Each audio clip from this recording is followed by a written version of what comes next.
তো আমরা বসিরহাট থেকে চলে এসেছি শাকচুরা বাজার, সেই হাসনাবাদ ও টাকির কিছুটা আগে শাকচুরা বাজার, সেখান থেকে আমরা রওনা দিয়েছি সোলাদানা বাংলাদেশ বর্ডারের উদ্দেশ্যে। তো আমি ছোট ছোট গ্রাম্য পরিবেশের মধ্য দিয়ে এগিয়ে যাচ্ছি। তো আপনারা আমাদের সাথে থাকুন এবং ভিডিওটি শেষ পর্যন্ত উপভোগ করবেন। তো চলুন আমাদের সাথে ভিডিওটি উপভোগ করুন। চারিদিকটা কতটা সবুজ গ্রাম্য পরিবেশ, তার মধ্য দিয়ে যাচ্ছি। আপনাদের যতটা সম্ভব আমি দেখানোর চেষ্টা করছি। তো দেখুন, ছোট ছোট স্কুল আছে তার রাস্তার ধারে এবং অনেক গাছগাছালি, তার সাইড দিয়ে আমরা এগিয়ে যাচ্ছি।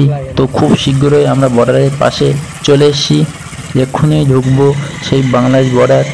তো আমরা বর্ডার এরিয়ার ভেতরে ঢুকে চলে গেছি।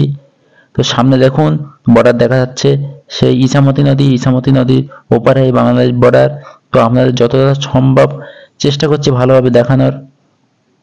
তো আমরা বর্ডার এরিয়ার ভেতরে ঢুকে গেছি। তো বর্ডারের সাইডে যাচ্ছি সিকিউরিটি জনিত কারণের জন্য, যতটা সম্ভব চেষ্টা করছি দেখানোর জন্য, কিন্তু খুব ভালোভাবে দেখাতে পারবো না। তো বর্ডারের সাইডে অনেক ভাড়া আছে, তার মধ্য দিয়ে এগিয়ে যাচ্ছি এবং আপনাদেরকে যতটা এগিয়ে যাচ্ছি সেই দৃশ্যগুলো আপনাদেরকে দেখানোর চেষ্টা করছি। তো চলুন আমাদের সাথে সেই বর্ডার এরিয়া উপভোগ করুন।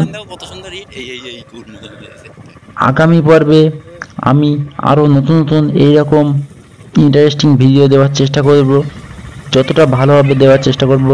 তো আপনারা আমাদের এই চ্যানেলটিকে সাবস্ক্রাইব করে আমাদের চ্যানেলের সাথে জুড়ে থাকবেন। তো চলুন বাকি ভিডিওটুকু উপভোগ করি।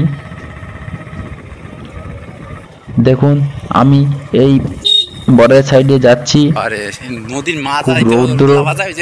আপনারাও যদি আসেন তো হাসনাবাদ টাকি স্টেশনে নেমে, হাসনাবাদ লোকাল ধরে টাকি স্টেশনে নেমে সেখান থেকে আসতে পারেন এই বর্ডার এরিয়া উপভোগ করার জন্য। তো চলুন আমাদের সাথে শেষ পর্যন্ত ভিডিওটি উপভোগ করুন। তো আমি ভিডিও আজকের মতো এখানেই শেষ করছি। পরবর্তী ভিডিও পেতে চ্যানেলটিকে সাবস্ক্রাইব করুন।